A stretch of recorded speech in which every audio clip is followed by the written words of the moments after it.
نہ دھوکہ دے نہ دھوکہ کھائے.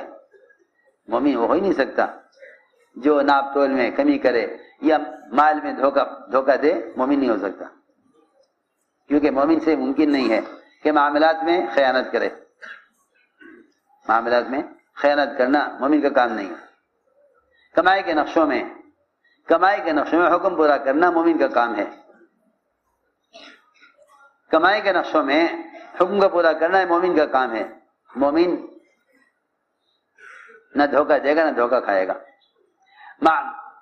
اخلاق میں اور پڑوسی کو حقوق کی ادائیگی میں بھی ایمان کو بیان کیا کہ مومن وہ ہو ہی نہیں سکتا کہ جس سے اس کا پڑوسی پریشان ہو. مومن ہو ہی نہیں سکتا جس سے اس کا پڑوسی پریشان ہو. جو پڑوسی سے مطمئن نہ ہو، جو کہ ایسا پڑوسی مومن نہیں ہو سکتا.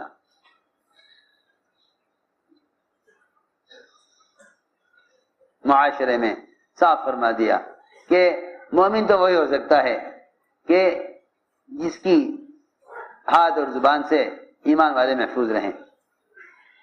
فرمایا کہ وہی ایمان والا ہے. تو میں نے عرض کیا کہ زندگی کے تمام شعبوں میں ایمان کو تلاش کیا جائے گا. بس میں یہ کہنا چاہتا ہوں کہ ایمان صرف یہ نہیں کہ آدمی کہے ہاں اللہ کرنے والے ہیں. نہیں، ایمان یہ ہے کہ زندگی کے تمام شعبوں میں محمد صلی اللہ علیہ وسلم کے طریقوں کو محمد صلی اللہ علیہ وسلم کے طریقوں کے پابند ہو کر چلنا، یہ ایمان ہے. یہ ایمان ہے. عبادات میں ایمان، معاملات میں ایمان، اخلاق میں ایمان، معاشرے میں ایمان. ہر شعبے کے اندر ایمان کی علامتیں دیکھنی پڑیں گی، کیونکہ ہر شعبے کے اندر احکام پھیلے ہوئے ہیں. ہر شعبے میں احکام پھیلے ہوئے ہیں. ہر شعبے میں دیکھو ایمان کو ہر شعبے میں دیکھو. جتنے بھی دین کے شعبے ہیں ان سارے شعبوں کے اندر ایمان کا ہونا شرط ہے. ان سارے شعبوں کے اندر ایمان کا ہونا شرط ہے. تو میرے دوستو عزیزو، علم کو بھی ایمان کہا ہے. ہر حکم کو علم پر لاؤ. علم کو بھی ایمان کہا ہے. علم کو بھی ایمان کہا ہے. علم کو بھی ذکر کہا ہے. کیونکہ جس طرح کلمے کا اخلاص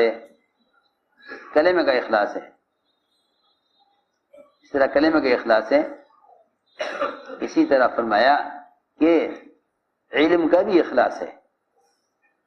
علم کا بھی، کلمہ لا الہ الا اللہ، اس کے الفاظ بھی ہیں، اخلاص بھی ہے. اس کے الفاظ بھی ہیں، اخلاص بھی ہے. لوگ الفاظ جانتے ہیں، کلمے کے اخلاص نہیں جانتے. کلمے کے اخلاص یہ ہے کہ مومن کو حرام سے روک دے. نماز کے اخلاص یہ ہے کہ منکر سے روک دے. علم کا اخلاص یہ ہے کہ یہ علم مومن کے دل میں اللہ کا خوف پیدا کرے. اللہ کا خوف ہے تو علم ہے، اور اللہ کا خوف نہیں ہے تو معلومات ہے. سیدھی بات ہے. اللہ کا خوف ہے تو علم ہے، اللہ کا خوف نہیں ہے تو معلومات ہے. اور معلومات غیر مسلم کو بھی ہو سکتی ہیں دین کے بارے میں. اس کے لیے اسلام بھی شرط نہیں ہے. غیر مسلم فرائض واجبات، غیر مسلم شریعت کے احکام جان سکتا ہے. کتاب لے کر پڑھ لے، دماغ آنکھیں اس کے پاس بھی ہیں. یہ معلومات کا علم ہے، یہ دل کا علم نہیں ہے. جی ہاں، غیر مسلم دل سے اندھا ہے. اگر وہ علم حاصل کر لے تو اسے عالم نہیں کہا جائے گا، کیونکہ عالم کا اطلاق اور عالم کا لفظ اس پر بولا جاتا ہے جو اس علم کے ذریعے دل میں خشیہ پیدا کرے. علم کے ذریعے دل میں خشیہ پیدا ہو. عالم اللہ سے ڈرنے والوں کو کہا جاتا ہے. عالم کسے کہا جاتا ہے؟ کتنی آسان بات ہے. عالم اللہ سے ڈرنے والے کو کہا جاتا ہے. اللہ نے صراحتاً فرمایا قرآن میں کہ علماء اللہ کے بندوں میں سے علماء صرف وہ ہیں.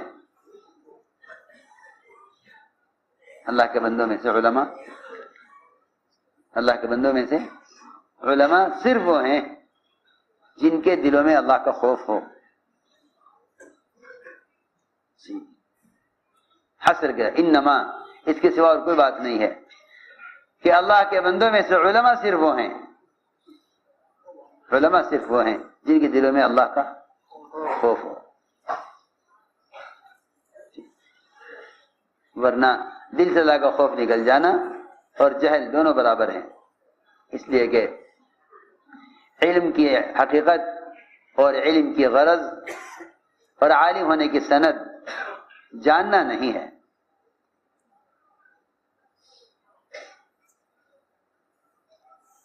علم کی غرض اور عالم ہونے کی سند جاننا نہیں ہے، بلکہ عالم ہونے کی سند یہ ہے کہ 24 گھنٹے کی زندگی میں عالم کے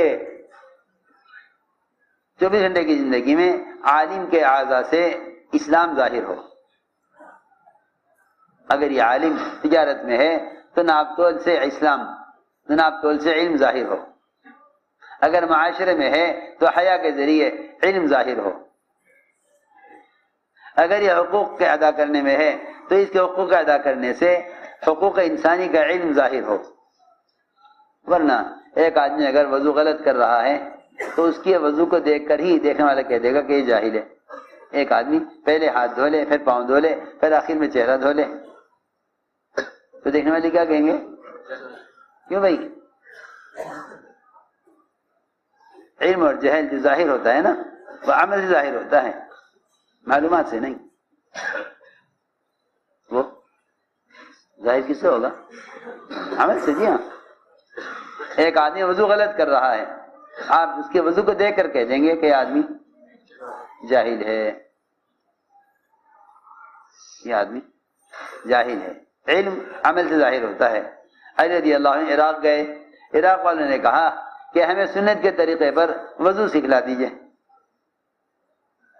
سب منتظر تھے کہ بیان کریں گے وضو میں اتنی سنتیں ہیں، اتنے فرض ہیں. کوئی بیان نہیں کیا. فرمایا کہ اگر وضو کا علم چاہتے ہو تو لوٹے میں پانی لے آؤ اور اونچی جگہ میں بٹھا دو. کہیں اونچی قلعے کی دیوار تھی، اس میں بٹھایا تاریخ کو، اور سارے عراق والوں میں اعلان ہو گیا کہ سب جمع ہو جائیں، وضو کا طریقہ سیکھنا ہے. سب جمع ہو گئے. علی رضی اللہ عنہ نے سنت کے مطابق وضو کر کے دکھلایا. سارے عراق والوں کو وضو کرنا آ گیا. نہ کوئی کتاب وضو پر، نہ کوئی بیان وضو پر، نہ کوئی بیان، نہ کوئی کتاب، نہ کوئی بیان، نہ کوئی کتاب. کہ وہاں جا کر سب کو جمع کر کے وضو کا طریقہ لکھوا دیا ہو کہ بھائی سب قلم کاغذ سنبھال لو، وضو بیان کیا جائے گا. معلوم ہوتا ہے کہ اسلام کی عملی دعوت یہی واحد راستہ ہے اسلام کے پھیلنے کا اور فرائض کی تعلیم کا. اس لیے حضور اکرم صلی اللہ علیہ وسلم نے نماز کہیں لکھ کر نہیں دی، بلکہ فرمایا صلو کما رأیتمونی اصلی. نماز لکھ کر نہیں دی صحابہ کو کہ میں تمہیں سب کو نماز لکھوا دیتا ہوں تاکہ تم اس لکھے ہوئے کے مطابق پڑھتے رہو. لیکن فرمایا صلو کما رأیتمونی اصلی، نماز ایسے پڑھو جیسا مجھے پڑھتا ہوا دیکھ رہے ہو. تو اس لیے میں نے عرض کیا کہ اسلام کے پھیلنے کا جو اصل سبب ہے وہ مسلمان کے عملی اسلام کو لے کر پھرنا ہے. اس لیے کہ عمل میں اثر اور بات میں اثر اس وقت تک پیدا نہ ہوگا جب تک دعوت کی لائن کا مجاہدہ نہ ہو. جتنے بھی نشر و اشاعت کے ذرائع اور جتنی بات کے پہنچانے کے اسباب ہیں، یہ سارے کے سارے اسباب مجاہدے سے خالی ہیں. آپ جانتے ہیں اسی بات، یہ سارے اسباب مجاہدے سے خالی ہیں. اس لیے کہ مجاہدہ انسان کی صفت ہے، مجاہدہ دیکھو کیسی اچھی بات ہے، مجاہدہ انسان کی صفت ہے. جو چیز بھی انسان کے بدن سے باہر کی ہے وہ مجاہدہ نہیں ہے، وہ مجاہدہ نہیں. جو چیز بھی انسان کے بدن سے خارج ہے وہ مجاہد ہو ہی نہیں سکتی. مجاہدہ صرف انسان کے اعضاء کے استعمال کا نام مجاہدہ ہے، انسان کے اپنے استعمال کا نام مجاہدہ ہے، باہر کی جو کہ استعمال مجاہدہ نہیں ہے. تو پھر بات ہی صاف ہو گئی کہ مسلمان نقل و حرکت کے علاوہ کسی اور ذریعے سے اسلام پھیلانا چاہے تو کبھی نہیں اسلام پھیلا سکتا، اور اسلام قائم ہو ہی نہیں سکتا، اسلام قائم ہو ہی نہیں سکتا. یہ تو اس زمانے کے احمقوں کی سوچ ہے، کیونکہ سنت سے دوری اور رواج سے تعلق، سنتوں سے دوری اور رواج سے تعلق، اس لیے چاہتے ہیں کہ ایسی رواجی چیزیں مل جائیں اس زمانے میں سستی اور آسان کہ جن کے ذریعے ساری دنیا میں اسلام پہنچ جائے، دنیا میں اسلام پہنچ جائے. ساری بے دینی اس لیے ہے اور عمل کی استعداد اس لیے ختم ہو گئی ہے کہ اسلام کا پھیلنا آلات اور ذرائع اور اسلام کا پھیلنا باہر کی چیزوں پر آ گیا ہے. مسلمان اعمال انفرادی کر رہا، انفرادی اعمال سے اسلام نہیں پھیلتا، انفرادی اعمال سے اسلام نہیں پھیلتا. بھائی ہماری بات بہت توجہ سے سننی پڑتی ہے، انفرادی اعمال سے اسلام نہیں پھیلتا، انفرادی اعمال سے اسلام نہیں پھیلتا. ہائے ہائے، لوگ بیچارے اس چکر میں ہیں اپنی ذات سے میں تو عمل کر ہی رہا ہوں، کوئی کرے یا نہ کرے، اس کو اسلام کے پھیلانا نہیں کہتے. کیونکہ اعمال متعدی جب ہوتے ہیں، جب آدمی عمل کو لے کر پھرے، آدمی عمل کو لے کر، آپ چھپ کر زکوٰۃ دے دیں یا آپ کا ایک عمل خیر ہوگا، آپ کھل کر زکوٰۃ دیں تو اس سے زکوٰۃ کا فریضہ زندہ ہوگا. آپ نے گھر میں نماز پڑھیں، اپنی مسجد میں نماز پڑھ لیں، اس سے نماز عالم میں قائم نہ ہوگی. ہاں آپ نماز کو لے کر عالم میں پھریں تبھی نماز قائم ہوگی. نماز قائم کرو، اسے نماز قائم نہیں ہوتی. منکرات میں پڑھنے والوں کو آپ معروفات کی دعوت دیں، اس سے معروفات وجود میں نہ آئیں گے. آپ منکر کرنے والوں کو منکرات کرنے کا الزام دیں، اس سے منکرات ختم نہ ہوں گے، اس سے منکرات ختم نہ ہوں گے. اگر کوئی آدمی کسی گڑھے میں گر جائے اور آپ اس کو ترغیب دیں باہر نکلنے کی، تو آپ کی ترغیب سے یہ آدمی باہر نہ نکل سکے گا. کیوں بھائی؟ آ جائے گا باہر.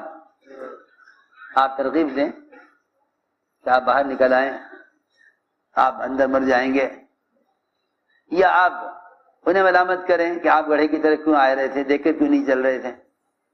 اس زمانے میں آپ دیکھیں گے کہ لوگوں کو منکرات سے نکالنے کے لیے دو کام کیے جا رہے ہیں. ایک طبقہ تو وہ ہے جو گناہ کرنے والوں کو صرف الزام دے رہا ہے، ارے تم یہ کر رہے، ارے تم یہ کر رہے، ارے تم یہ کر رہے، حالانکہ یہ طریقہ بھی سنت کا نہیں ہے. ایک طبقہ وہ ہے جو سمجھتا ہے کہ بھائی بس بیان تقریر کرتے رہو تاکہ لوگوں کو پتہ چل جاوے کہ بھائی منکرات کیا ہیں، معروفات کیا ہیں، برائیاں کیا ہیں، بھلائیاں کیا ہیں. یہ بھی، اس سے بھی آدمی منکر سے نکلے گا نہیں. جیسے میں نے عرض کیا کہ گڑھے میں آدمی گر جائے تو آپ نکلنے کی ترغیب دیں، یا گڑھے میں گرنے پر اس کو الزام دیں کہ آپ کیوں آئے تھے، اس طرف کیوں چل رہے تھے بغیر دیکھے. اس کو فائدہ نہیں ہے. اور تاخیر کرو گے تو شاید اس کی جان ہی جاتی رہے. اس وقت کا کام تو صرف یہ تھا کہ آپ کسی طرح اس کو گڑھے سے نکال لیتے. بس یاد رکھو، گناہوں کے اندر مبتلا رہنے والے گڑھے میں گرے ہوئے ہیں، انہیں اس گڑھے سے نکالنا ہے. بات اصل یہ ہے. مولانا صاحب یہ فرماتے تھے، میرا کام جر ثقیل کی طرح ہے، میرا کام جر ثقیل کی طرح ہے، بھاری چیز پستی میں جا پڑی ہے، سب کو مل کر اسے اس پستی سے اور اس گہرائی سے نکالنا ہے. یہ تھا اصل کام کہ امت کو دعوت دے کر منکر کے ماحول سے نکالا جائے اور معروفات کے ماحول میں لایا جائے. اصل نقل و حرکت اس مقصد کے لیے تھی اور نقل و حرکت ہی اصل ہے. دیکھو میری بات یاد رکھنا، جتنی چاہے تم تقریر کر لو، جتنی چاہے تحریر لکھ لو، لیکن دین کی دعوت کو پہنچانے کے لیے نقل و حرکت ہی اصل سنت ہے. اس سنت کا کوئی بدل نہیں ہے، اس سنت کا کوئی بدل نہیں ہے. یہ تو اس زمانے کے لوگ سوچ ہو گئی لوگوں کی کہ پھرنے کی ضرورت نہیں ہے، حالانکہ پھرنا ایسی سنت ہے کہ جس کا قیامت تک کوئی بدل نہیں ہے. کوئی بدل نہیں ہے، کوئی بدل نہیں ہے. کتاب تو شاید طالب کو کوئی فائدہ پہنچا دے، کتاب تو طالب کو فائدہ پہنچا دے، لیکن امت کا وہ بڑا طبقہ جس میں علم کی کوئی طلب نہیں ہے، اس کو کتاب سے کوئی فائدہ نہیں ہے. جب تک آپ اس کو خود جا کر دعوت دے کر اس کو اس کے ماحول سے نہ نکالیں. اصل سنت ہی یہی ہے. اگر خدا نہ کرے، اللہ نہ کرے، مسلمان نے کسی بھی زمانے میں اس زمانے کے طریقوں سے متاثر ہو کر اللہ کے راستے کے پھرنے کو ہلکا سمجھا یا انکار کیا، تو یہ نبی کی بعثت کے مقصد کا اور نبی کے پورے زمانے کی محنت کا انکار ہوگا. نبی کے پورے زمانے کی محنت کا انکار ہوگا. نفل سے انکار کرنا تو منافقین کی بھی مجال نہیں تھی کہ خروج سے انکار کر دیں. وہ خروج سے بچنے کے لیے جھوٹے آزار تو کرتے تھے، لیکن خروج سے انکار منافق بھی نہیں کرتے تھے. حالانکہ کفار سے زیادہ بدتر ہیں منافقین. یہ کھلا ہوا کفر آسان ہے چھپے ہوئے کفر سے. کھلا ہوا کفر آسان ہے چھپے ہوئے کفر سے. جی ہاں، نفاق چھپا ہوا کفر ہے. نفاق چھپا ہوا کفر ہے اور کافروں کا کفر کھلا ہوا کفر تھا. کھل کے انکار کرنا پھر آسان ہے. منافقین کا کفر چھپا ہوا تھا،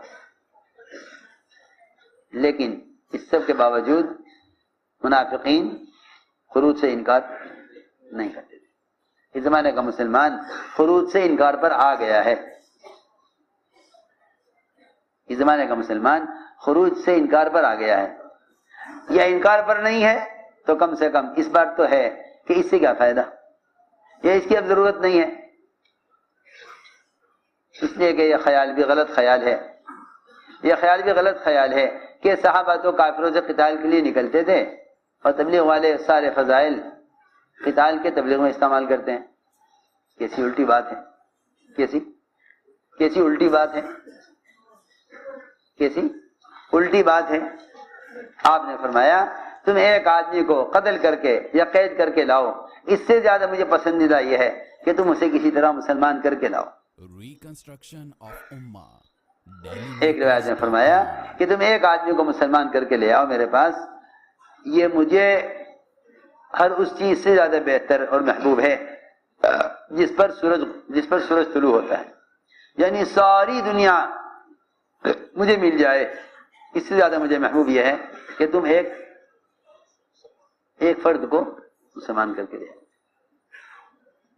صحابہ کرام میدان قتال میں دعوت دیتے تھے. صحابہ کرام میدان قتال میں دعوت دیتے تھے. یہ نہیں کہ دعوت تو دے چکے اب تو قتال ہی ہے.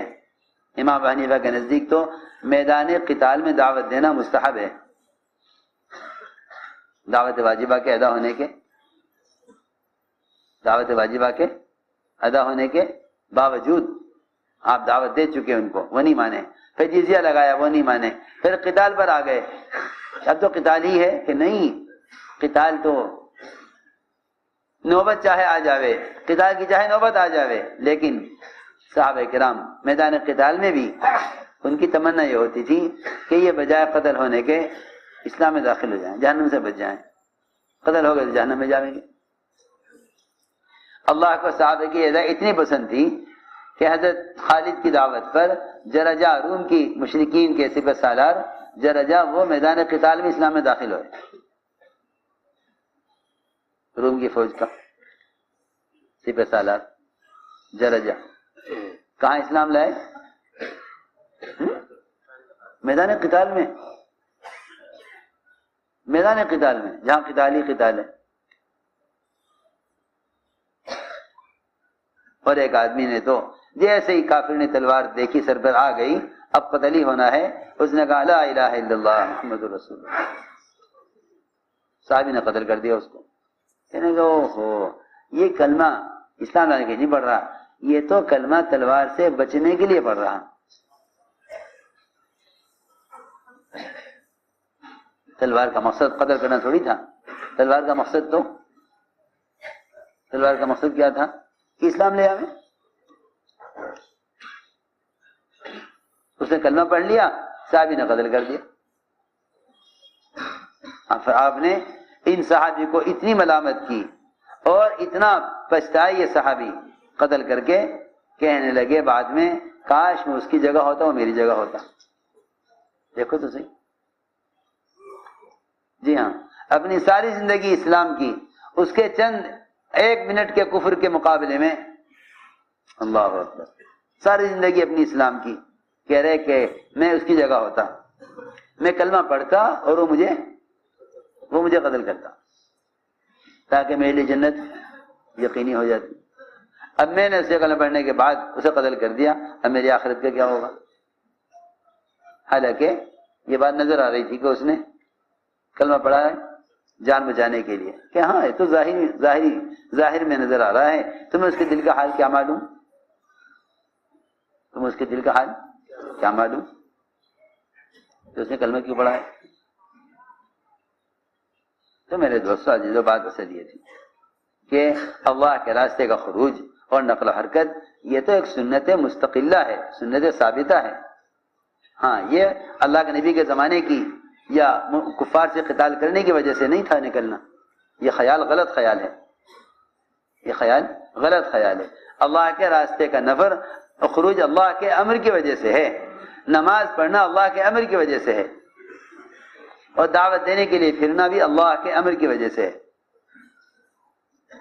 دعوت دینے کے لیے پھرنا اللہ کے امر کی وجہ سے، یہ نہیں کہ کتابیں تو پھیل گئیں اور چینل چل گئے اور دنیا جہان کے آلات اور ذرائع پر اسلام اور علم آ گیا، یہ سب بکواس، سب بات کی چیزیں ہیں، سب رواجی چیزیں ہیں۔ اسلام رواج سے نہیں پھیلتا، سنت سے پھیلتا ہے۔ اسلام رواج سے، وہ تو مولانا صاحب کا ملفوظ ہے کہ جب حق کی باتوں کو چلانے کے لیے باطل کی چیزوں کا استعمال ہوگا تو اس سے باطل پھیلے گا، حق نہیں پھیلے گا۔ یہ سارے آلات اور ذرائع سب باطل کی اشاعت کے لیے ہیں، جنہیں مسلمان استعمال کر کے نقل و حرکت کو چھوڑ دے کہ بھئی بات پہنچانی نہیں، پہنچ جاوے گی اس سے۔ ان تمام شکلوں میں رواج کی ظلمتیں ہیں، ان تمام شکلوں میں رواج کی ظلمتیں ہیں، اور سنت کے طریقوں میں سنت کے انوارات ہیں۔ کتنے مرتبہ آپ نے فرمایا میں اس راستے میں نکلوں، قتل کیا جاؤں، پھر زندہ کیا جاؤں، پھر قتل کیا جاؤں، پھر زندہ کیا جاؤں، پھر قتل کیا جاؤں۔ تو اس لیے میرے دوستو عزیزو، یہ عزم کرو کہ انشاءاللہ ہمیں خود اپنی ذات سے ایمان کو سیکھنا ہے اور امت کو ایمان اور اعمال کی فضاؤں میں اور اس ماحول میں امت کو دعوت دے کر مجتمع کرنا ہے۔ اصل بات یہ ہے، ارادے فرماؤ اس کے لیے۔ جو علماء الحمدللہ سال لگائے ہوئے ہیں وہ عرب کے سال کے لیے آپ کو پیش کریں، اور جو علماء کا سال نہیں لگا ہے وہ سال کے لیے آپ کو پیش کریں۔ جن کا سال لگ چکا ہے وہ عرب کے سال کے لیے فرمائیں، اور جو 4 ماہ لگائے ہوئے ہیں انہیں چاہیے کہ کھلے خرچ کے ساتھ باہر کے ملکوں میں دین کی دعوت کو لے کر پھرنے کا عزم کریں، فرماؤ ہمت کر کے فرمائیں۔ ہر سال 6 مہینے اللہ قبول فرمائے۔ ہاں بھائی، جو علماء سال لگا چکے ہیں دوسرے عرب سال کے لیے تیار ہیں، جو سال کے لیے سال پیش کریں، جن کے 4 مہینے ہو گئے 5 مہینہ ان کے لیے کھلے خرچ کے ساتھ بولیں اللہ قبول فرمائے، اللہ آسان فرمائے۔ جی بھائی فرمائے، آپ لوگ بول، خرچہ بولو، خرچ بولو بھائی۔